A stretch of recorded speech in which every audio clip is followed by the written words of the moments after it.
Hey everyone, welcome to my YouTube channel.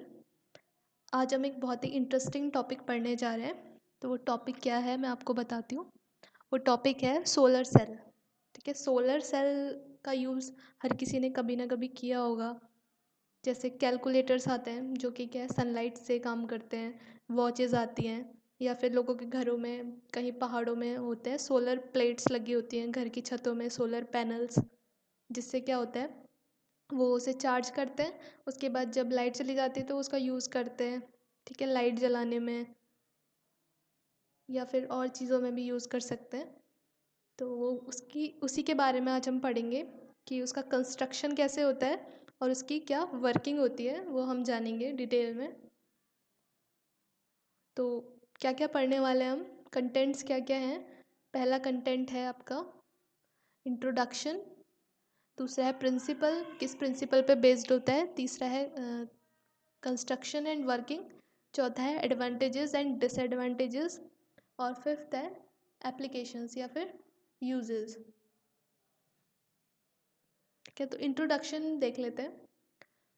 पहला point लिखा है solar cell also called photovoltaic cell. Photovoltaic cell भी बोलते हैं। क्यों बोलते हैं? क्योंकि ये फोटोवोल्टिक इफेक्ट के ऊपर काम करते हैं। ठीक है, solar cell also called photovoltaic cell any device that directly converts the energy of light into electrical energy through the photovoltaic effect. That means जो सोलर सेल होता है ऐसा डिवाइस होता है जो कि क्या करता है, फोटोवोल्टिक इफेक्ट की वजह से एनर्जी ऑफ लाइट होती है जो कि सनलाइट की एनर्जी होती है उसे इलेक्ट्रिकल एनर्जी में चेंज करता है। ठीक है, तो अब आप लोग के मन में क्वेश्चन आना चाहिए कि इलेक्ट्रिकल एनर्जी में सनलाइट को इलेक्ट्रिकल एनर्जी में चेंज तो फोटो डायोड भी करता है। तो ये सोलर सेल का हम यूज़ क्यों कर रहे हैं और इसमें और फोटो डायोड में क्या डिफरेंस है।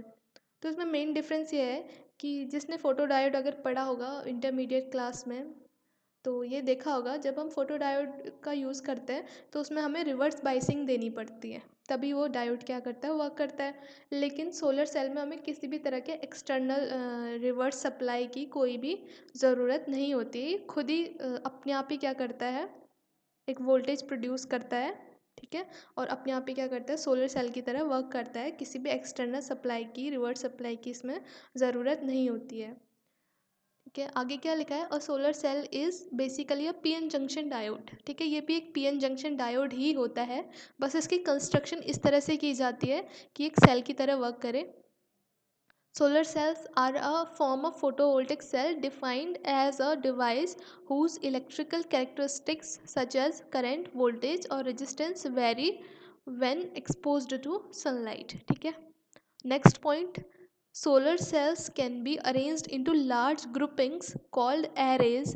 These arrays, composed of many thousands of individual cells, can function as central electric power stations, converting sunlight into electrical energy for distribution to industrial, commercial and residential uses. ठीक है, इसका क्या मतलब हुआ? इसका मतलब ये है जैसे कि इसमें लिखा है solar cell can be arranged into large groupings called arrays. ठीक है, तो जैसे अभी जो आपने इससे पहले इमेज देखी थी, ये जो इमेज है आपकी, ये एक सिंगल सोलर सेल की है, एक सिंगल चिप। ठीक है, जो कि कितनी वोल्टेज प्रोड्यूस करता है, ये काफ़ी कम वोल्टेज प्रोड्यूस करता है। जिससे क्या हो, सिर्फ एक जस्ट एक कोई कैलकुलेटर ही वर्क कर पाएगा मुश्किल से। लेकिन अगर हमें काफ़ी ज़्यादा ज़रूरत पड़ेगी, काफ़ी ज़्यादा वोल्टेज की ज़रूरत पड़ेगी कि जैसे हमें कोई लाइट जलानी है, तो एक सिंगल चिप से तो काम चलेगा नहीं हमारा। तो उसके लिए हमें क्या करना पड़ता है, इन सिंगल सिंगल चिप्स को जोड़ के, लार्ज नंबर ऑफ चिप्स को जोड़ के, सोलर सेल्स को जोड़ के एक एरे बनाना पड़ता है। और उन एरेज को जोड़ के क्या बनता है, आपका सोलर पैनल। ये देखिए, ये क्या है, एक सिंगल चिप, दूसरा सिंगल चिप, तीसरा, चौथा, पांचवा, और ये पूरा जुड़ के एक एरे है। ठीक है, इनका एरे, और ये एक अलग अलग एरेज जुड़ के क्या बना है, ये पूरा एक सोलर पैनल। ये आपने देखा होगा घरों की छतों में कई बार लगा होता है। ठीक है, तो जहाँ पे हमें लार्ज नंबर ऑफ वोल्टेज चाहिए, लार्ज वोल्टेज चाहिए होता है, लार्ज अमाउंट ऑफ वोल्टेज, वहाँ पे हम क्या करते हैं, ऐसे चिप्स को जोड़ के सेल्स को जोड़ के ऐसा सोलर पैनल बना देते हैं। अब कहीं पे इंडस्ट्रियल अगर एरिया में हमें यूज़ करना है, हमें बहुत ज़्यादा सोलर एनर्जी की ज़रूरत है, तो हम क्या करेंगे, ऐसे सोलर पैनल्स को जोड़ के उनको भी जोड़ के हम एक क्या करेंगे, इस टाइप से जोड़ देंगे। ये देखिए अलग अलग 1 2 3 ऐसे सोलर पैनल्स जोड़ दिए हैं। इससे क्या होगा, इससे हमें बहुत ज़्यादा लार्ज अमाउंट में वोल्टेज मिल जाएगी। ठीक है, जहाँ पे हमें इंडस्ट्रियल यूज़ के लिए चाहिए होता है या किसी भी बड़ी यूज़ के लिए चाहिए होता है, तो वहाँ पे हम ऐसे कंस्ट्रक्ट कर सकते हैं। ठीक है, ये लिखा भी हुआ है, ये लिखा हुआ है आपका, thousands of individual cells can function as central electric power stations, converting sunlight into electrical energy for distribution to industrial, commercial and residential uses. ठीक है, तीसरा पॉइंट क्या है, वही है, तीसरा पॉइंट भी इसी से रिलेटेड है। The common single junction silicon solar cell can produce a maximum open circuit voltage of approximately 0.5 to 0.6। एक सिंगल चिप जो होता है 0.5 से 0.6 वोल्ट ही क्या कर पाता है, जनरेट कर पाता है। इसीलिए क्या करते हैं, अगर हमें कुछ लार्ज नंबर ऑफ अमाउंट में चाहिए होगा तो हम क्या करेंगे, when combined into a large solar panel considerable amount of renewable energy can be generated. ठीक है, तब हमें एक यूज़ करने लायक अमाउंट जनरेट हो सकता है। ये तो सोलर पैनल। ठीक है, अब है प्रिंसिपल। प्रिंसिपल क्या है, सिंपल सा प्रिंसिपल है, फोटो इलेक्ट्रिक इफेक्ट जैसा ही है। ठीक है, फोटो इलेक्ट्रिक इफेक्ट ही समझ लो इसे।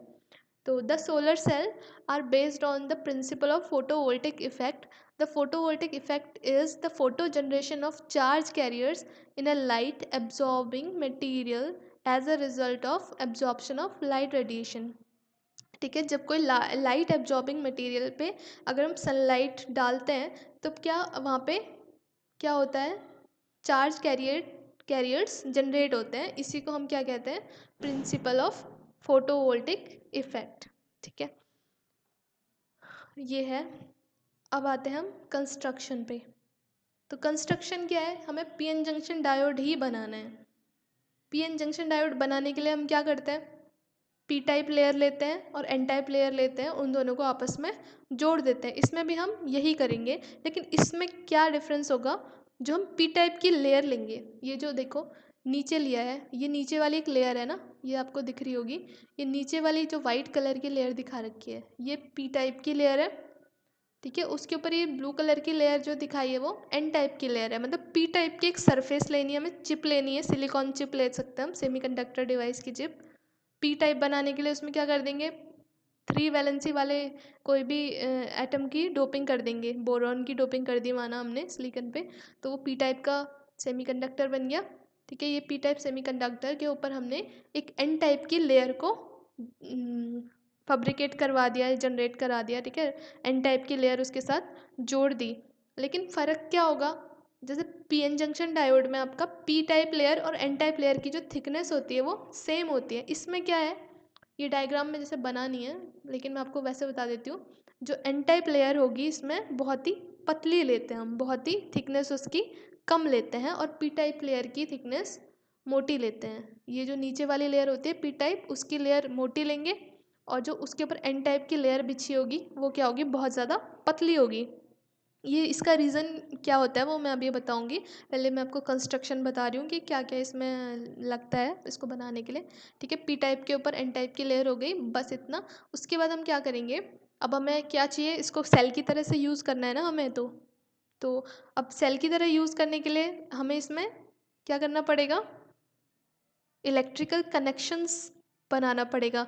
अब ये तो क्या है, सिंपल पी टाइप की ऊपर सबसे ऊपर क्या है, एन टाइप की लेयर है। अब इससे सीधे सीधे तो वोल्टेज क्या होगा, सप्लाई नहीं हो पाएगा ना। तो हम क्या करते हैं, इसमें सबसे पहले तो इसमें ग्लास का सरफेस लगाते हैं, जिससे अच्छे से क्या हो सके, सनलाइट एब्जॉर्ब हो सके। और जो आपको ये 2 पट्टियाँ दिख रही होंगी, एक पट्टी और ये दूसरी पट्टी, ये क्या है, मेटेलिक कॉन्टैक्ट्स। ये क्या है, मेटल की 2 पट्टियाँ लगा देते हैं, और इन्हीं से क्या करते हैं हम, कांटेक्ट करते हैं इस एन टाइप की लेयर से। इससे क्यों किया, क्योंकि मेटल के ही थ्रू क्या होगा, हमारा कनेक्शन जुड़ेगा आउटर सर्किट से।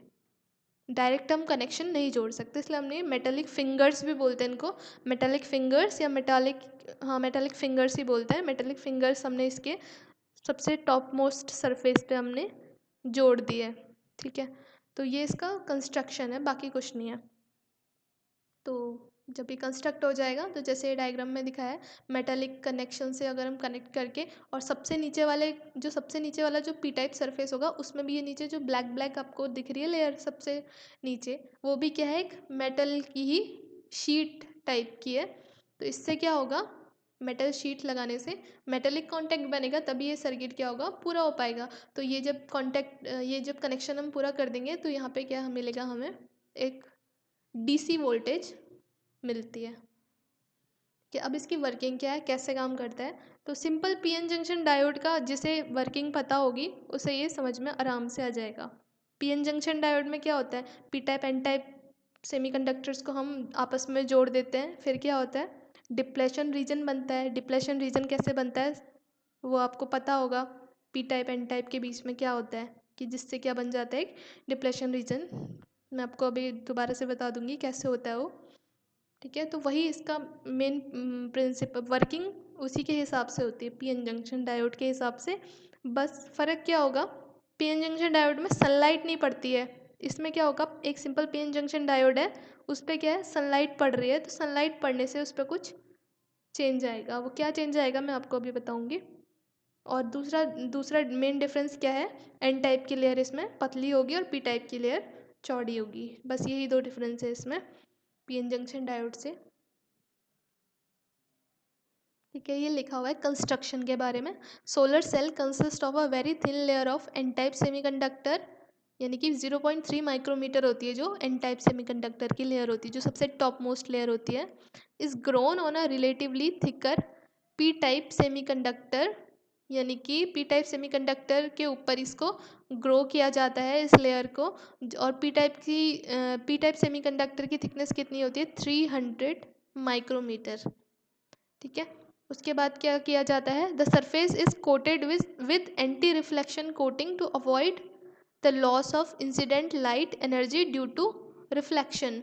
जो सबसे ऊपर वाले टॉप मोस्ट सरफेस है, मैंने क्या बताया था, उसमें ग्लास टाइप का कुछ कोटिंग की जाती है, जिससे क्या हो जाए, जो सनलाइट आ रही है वो उसका रिफ्लेक्शन ना हो, वो पूरी तरह एब्जॉर्ब हो सके। तीसरा क्या है, वो मेटालिक कॉन्टैक्ट्स यानी metallic fingers. A proper metal contacts are made on the N type and P type side of the semiconductor for electrical connection. N type जो सबसे ऊपर वाली लेयर होती है उसमें तो हम मेटालिक फिंगर्स लगाते हैं, और सबसे नीचे जो पी टाइप की लेयर के सबसे नीचे क्या करेंगे, हम एक मेटल की शीट जोड़ देंगे, जिससे क्या बन जाए, हमारा इलेक्ट्रिकल कनेक्शन, ठीक है। अब आ जाते हैं हम इस पे होता क्या है, पीएन जंक्शन डायोड से ये किस तरह अलग काम करता है। तो सबसे पहले तो हम पीएन जंक्शन डायोड समझ लेते हैं। तो जब पीएन जंक्शन हम बनाते हैं तब क्या होता है, डिप्लेशन रीजन बनता है। तो डिप्लेशन रीजन कैसे बनता है वो सबको पता होना चाहिए। तो उससे क्या होता है, पी टाइप में नेगेटिविटी आ जाती है, और एन टाइप में क्या हो जाती है, पॉजिटिव चार्ज। क्यों आता है, क्योंकि पी टाइप से क्या होता है, होल्स निकल के N region, sorry, P type से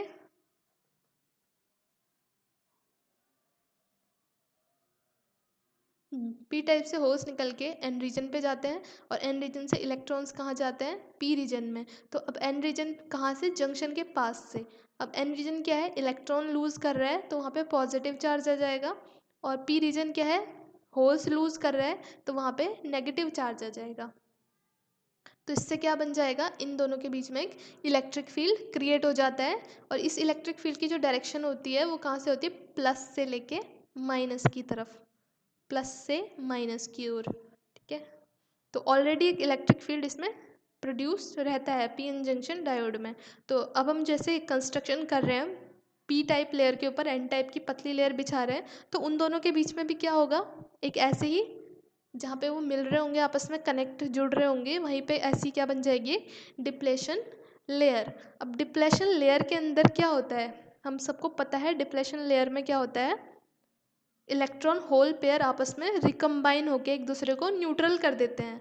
तो इसका मतलब इस डिप्लेशन लेयर में क्या है, कोई भी चार्ज कैरियर्स नहीं होते हैं, चार्ज कैरियर प्रोड्यूस नहीं होता है, फ्री चार्जेस प्रोड्यूस नहीं होते हैं, क्योंकि डिप्लेशन रीजन में इलेक्ट्रॉन्स होल्स से मिलके उन्हें रिकम्बाइन करके उन्हें न्यूट्रलाइज कर देते हैं। तो यहाँ पे सिर्फ क्या होता है, न्यूट्रलाइज एटम होते हैं, ठीक है, न्यूट्रलाइज एटम। तो उसमें क्या होगा, अब हम क्या कर रहे हैं, सनलाइट एक्सपोज कर रहे हैं, इसको सनलाइट से एक्सपोज करा रहे हैं।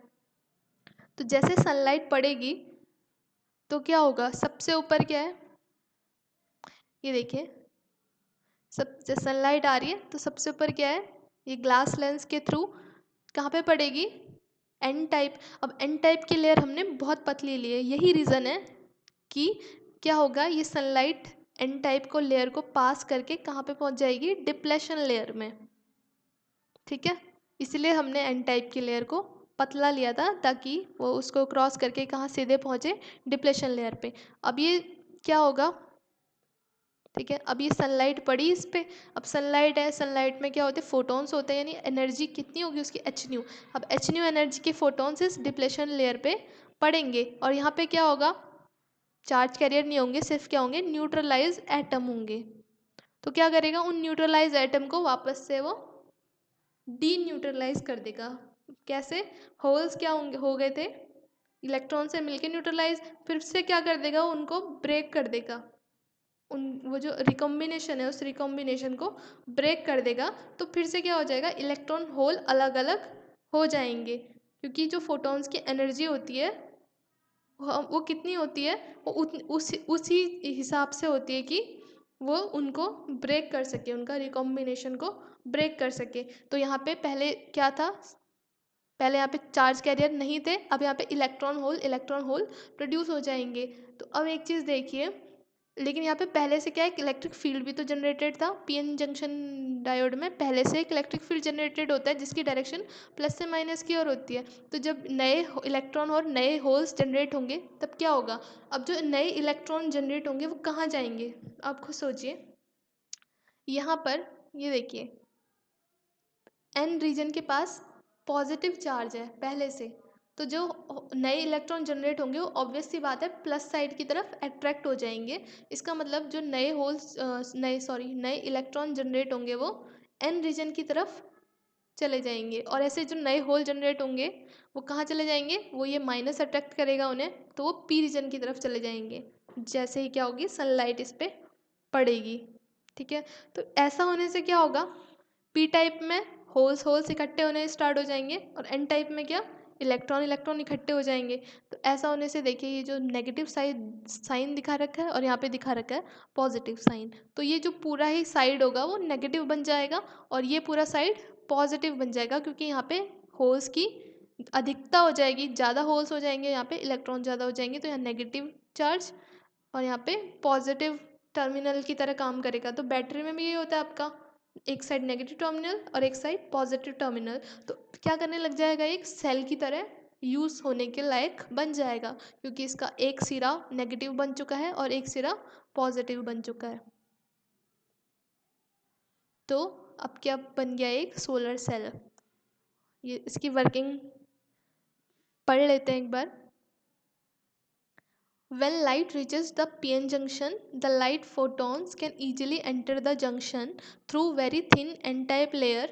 The light energy in form of photons supplies sufficient energy to the junction to create a number of electron hole pairs. ठीक है, ये वही बोल रहा है कि जब सनलाइट इस पर पड़ेगी तो एनर्जी ऑफ फोटॉन्स क्या होगा, उसकी एनर्जी इतनी होगी कि क्या इतनी सफिशेंट होगी, क्या करे वो इलेक्ट्रॉन होल पेयर क्रिएट कर सके, जो कि पीएन जंक्शन की डिप्लेशन लेयर में रिकम्बाइन होकर न्यूट्रल हो गए थे, उन्हें वापस से क्या करें, डी न्यूट्रलाइज करके उनको अलग अलग करके इलेक्ट्रॉन होल के पेयर्स बनाए।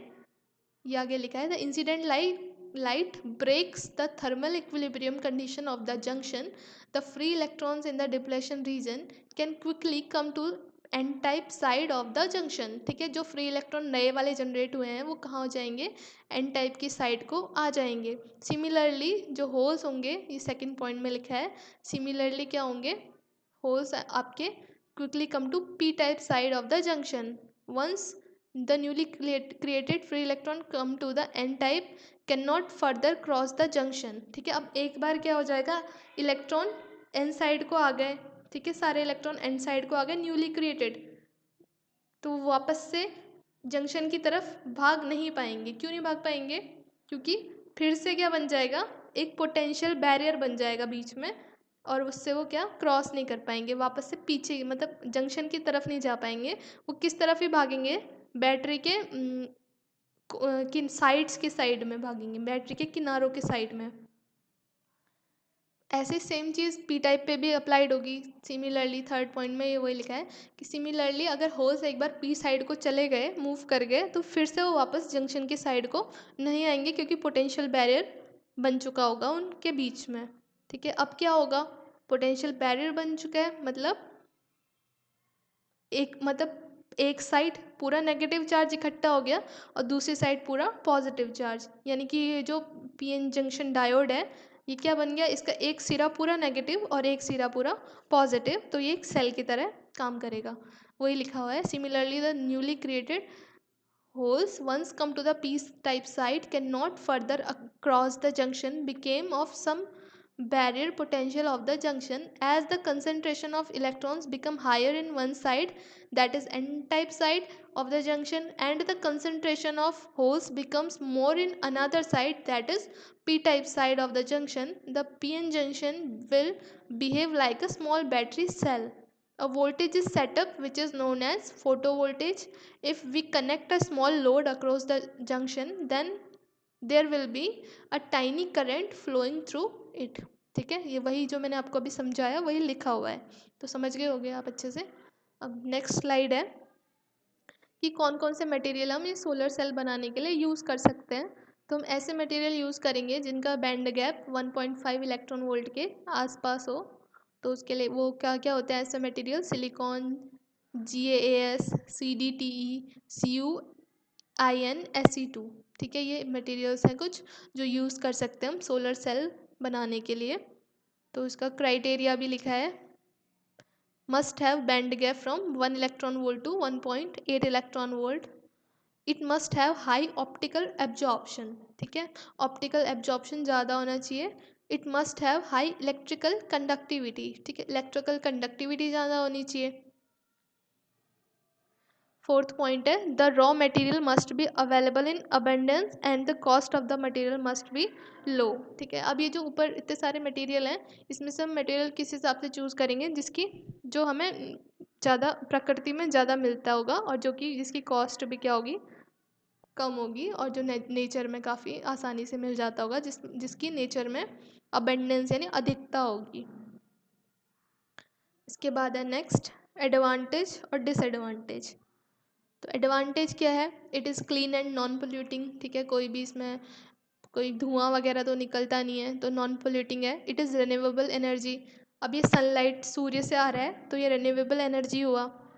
थर्ड है, solar cell do not produce noise and they are totally silent. ठीक है, इसमें कोई नॉइज़ प्रोड्यूस नहीं होता। They require very little maintenance, they have long life time, there are no fuel cost और फ्यूल सप्लाई प्रॉब्लम। ठीक है, हमें उन्हें कोई फ्यूल नहीं देना पड़ता है, तो फ्यूल कॉस्ट यहाँ पे ज़ीरो रहती है। अब है डिसएडवांटेज। डिसएडवांटेज क्या है, सोलर सेल और solar panel are very expensive and less efficient. ठीक है, इसमें इतनी वोल्टेज भी प्रोड्यूस नहीं होती है जितने ये महंगे होते हैं। सेकेंड पॉइंट है, energy has not be stored in batteries, इसकी एनर्जी को हम स्टोर करके बहुत टाइम तक नहीं रख सकते हैं। थर्ड है, they need large area of land to produce more efficient power supply. ठीक है, हमें काफ़ी ज़्यादा एरिया, जिसे हम अपनी छत में भी लगाते हैं या कहीं भी इसको लगाते हैं, तो बहुत लार्ज एरिया चाहिए होता है हमें। सबसे मेन पॉइंट है, सन डज नॉट साइन कंसिस्टेंटली।